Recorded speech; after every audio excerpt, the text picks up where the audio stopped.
वो उनके डॉक्यूमेंट को कहते हैं सजल। सर सजल होता है उनके पास, वो आते जाते हैं। इसी तरह इंडिया में आप पंजाब, इंडियन पंजाब और पाकिस्तानी पंजाब, या इसी तरह सिंध और राजस्थान, इस तरह की बहुत सारी चीज़ें हैं जो हमारे साथ जुड़ी हुई हैं। आज़ाद कश्मीर और मकबूजा कश्मीर, ये सारे ऐसे इलाके हैं कि हमें इन चीज़ों को गौर करने की ज़रूरत है। गवर्नमेंट ने जो एक्शन लिया है कि वो चाहते हैं कि जो लोग अनडॉक्यूमेंटेड हैं, सर वो कौन से वाले लोग हैं, वो कौन से डॉक्यूमेंट्स होते हैं जो लोगों के पास देखिए, अब होना जरूरी है? इसमें भी इशू है। इसमें इशू ये है कि अफगानिस्तान में जब वॉर चल रही थी और अब भी वॉर लाइक सिचुएशन है, तो बहुत सारे लोगों ने हिजरत की और 30 लाख अफगानी जो है पाकिस्तान में आए ज़ियाउल हक के ज़माने में। 30 लाख, ठीक है ना।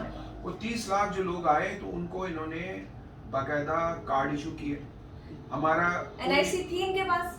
एनआईसी नहीं, उनका रेफ्यूजी कार्ड। अच्छा, रेफ्यूजी कार्ड, ओके, ठीक है ना। रेफ्यूजी कार्ड होता है जो यूनाइटेड नेशन का जो इदारा है रेफ्यूजीज का, ठीक है ना, वो इशू करता है।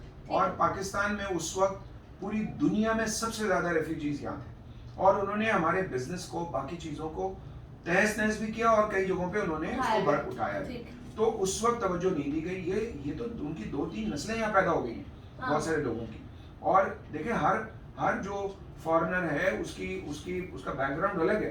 अफगानी जो है उनका अफगानिस्तान मुल्क है और ये डिक्लेयर्ड है कि उनका अफगान मुल्क है।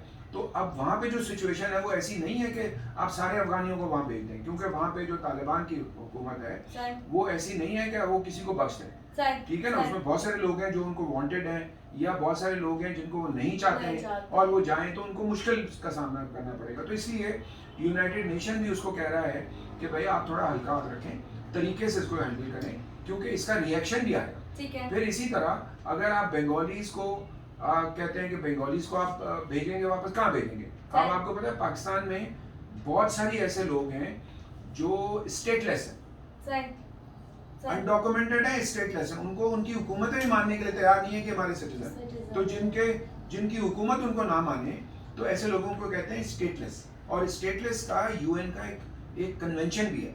अच्छा। कि स्टेटलेस लोगों को आपने कैसे हैंडल करना। ठीक है। अब मिसाल के तौर पे इन्होंने अब ये बनाए सेंटर्स कि हम इनको पकड़ेंगे और उसमें रखेंगे, ठीक है ना। और ये भी ये कह रहे हैं कि किसी भी मुल्क के सिटीजन हो, हम उनको बंद करेंगे और उसके बाद उनको डिपोर्ट करेंगे। आपको पता है डिपोर्टेशन आसान काम नहीं है, इसलिए कि डिपोर्टेशन का मतलब है कि उस मुल्क में जहाँ पे आप भेज रहे हैं वो भी एक्सेप्ट नहीं कर रहे। इससे पहले ऐसा हुआ था कि पूरा जहाज भर के जब ये इन्होंने बंगालीज का भेजा, तो वो जब बांग्लादेश गया तो उन्होंने वापस भेज दिया।